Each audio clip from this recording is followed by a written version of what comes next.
Jumpa lagi dengan saya Pendeta Andi Silalahi.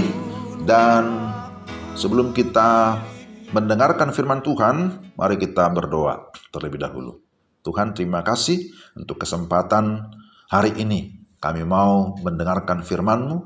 Kami mohon pencerahan dari Allah Roh Kudus sehingga kami dapat memahami firman-Mu dengan baik. Dalam nama Yesus kami berdoa. Amin. Pembacaan firman Tuhan dari Kolose 3 ayat 23. Demikian firman Tuhan. Apapun juga yang kamu perbuat, perbuatlah dengan segenap hatimu seperti untuk Tuhan dan bukan untuk manusia. Kolose 3 ayat 23. Renungan kita berjudul bekerja dengan benar. Saudara, bekerja adalah mandat Tuhan sejak dari penciptaan, Kejadian pasal 1. Tuhan mau kita bekerja sesuai dengan polanya Tuhan. Namun dosa sudah memengaruhi manusia sehingga manusia seringkali berpusat kepada diri sendiri, dan ironisnya atau yang menyedihkan, banyak juga mengikuti pola iblis. Pola iblis itu seperti apa? Ingin mendapat hasil tanpa bekerja. Saudara, cara pandang yang benar akan memengaruhi sikap dan tindakan seseorang. Maka mari kita melihat Kolose 3:23. Ada beberapa hal penting yang harus kita sikapi. Pertama, disebutkan di sini, apapun juga yang kamu perbuat. Artinya, apapun aktivitasmu atau apapun pekerjaanmu. Di sini kita tidak melihat ada dualisme atau pembedaan jenis pekerjaan, jasmani atau rohani, misalnya dokter dan pendeta. Tetapi di sini ada prinsip kesetaraan. Seringkali ada pembedaan yang tajam antara pekerjaan sekular dan pelayanan gerejani. Ada anggapan bahwa pelayanan di gereja lebih bernilai dibandingkan dengan yang lain. Saudara, sesungguhnya tidak demikian. Sekalipun kita melayani di gereja, tetapi tidak dengan cara Tuhan, maka itu tidak bernilai kekal. Sebaliknya, sekalipun bekerja di dunia sekular, di kantor, di perusahaan, tetapi dengan cara Tuhan, maka itu kan bernilai kekal. Tentu sangat beda dengan pemahaman kaum Gnostik. Dulu ada filsafat Gnostik yang berkata bahwa yang fisik itu jahat, hanya yang rohani itu yang baik. Kita tidak demikian. Iman Kristen melihat bahwa apapun yang kita perbuat itu akan memiliki nilai rohani, nilai kekal jika itu dilakukan dengan pola, dengan cara Tuhan. Kedua, perbuatlah dengan segenap hatimu. Bagian ini berbicara tentang cara kerja. Bekerjalah dengan sungguh-sungguh, tanpa pamrih.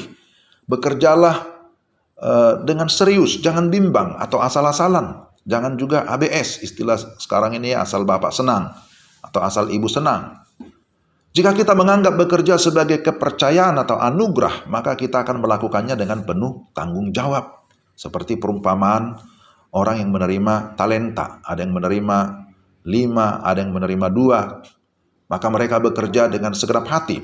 Beda dengan yang menerima 1, tidak bertanggung jawab. Orang yang bertanggung jawab akan mengerahkan semua potensi yang ada, bekerja dengan giat dan rajin.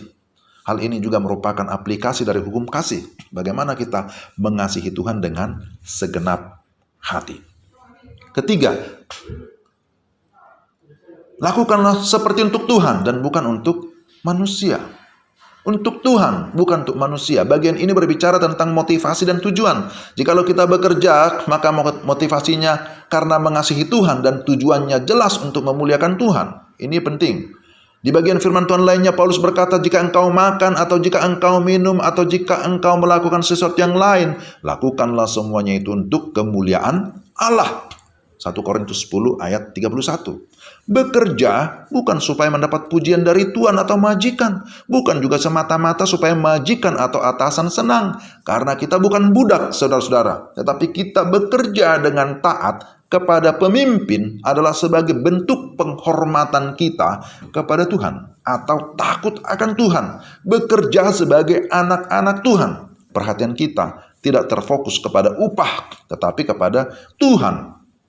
Dan percayalah, ketika kita fokus kepada Tuhan, maka Tuhan tidak akan tinggal diam. Dia sanggup memenuhi segala keperluan kita. Bandingkan Kolose 3 ayat 24. Dari Tuhanlah kita akan menerima upah. Yang penting kita bekerja dengan benar, sesuai dengan cara Tuhan. Bekerja adalah mandat atau perintah Tuhan dan bukan sebagai kutuk atau hukuman. Oleh karena itu, kita seharusnya menerima dan melakukan pekerjaan kita dengan rasa syukur dan hormat kepada Tuhan. Mari kita melakukan pekerjaan kita dengan sungguh-sungguh. Jangan asal-asalan. Kita memaksimalkan segenap potensi atau talenta yang Tuhan berikan sebagai bentuk pengabdian kita. Ingat bahwa setiap kita pasti memiliki talenta.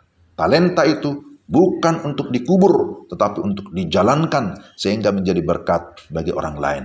Dan di atas semuanya, lakukanlah segala sesuatu untuk mendatangkan kemuliaan bagi Tuhan. Tuhan memberkati. Mari kita berdoa. Tuhan, tolonglah kami supaya menjadi orang-orang yang setia, orang-orang yang bertanggung jawab, melakukan tugas, pekerjaan atau pelayanan kami. Kami melakukannya dengan segenap hati untuk hormat dan kemuliaan nama Tuhan, supaya dengan demikian itu pun menjadi berkat bagi banyak orang. Terima kasih Tuhan, meteraikan firman-Mu dalam hati kami, dan sekali lagi mampukan kami untuk kami dapat menerapkan dalam hidup kami sehari-hari. Dalam nama Yesus kami berdoa. Amin. Demikian saudara renungan kita hari ini. Tuhan memberkati kita sekalian. Shalom. Shalom.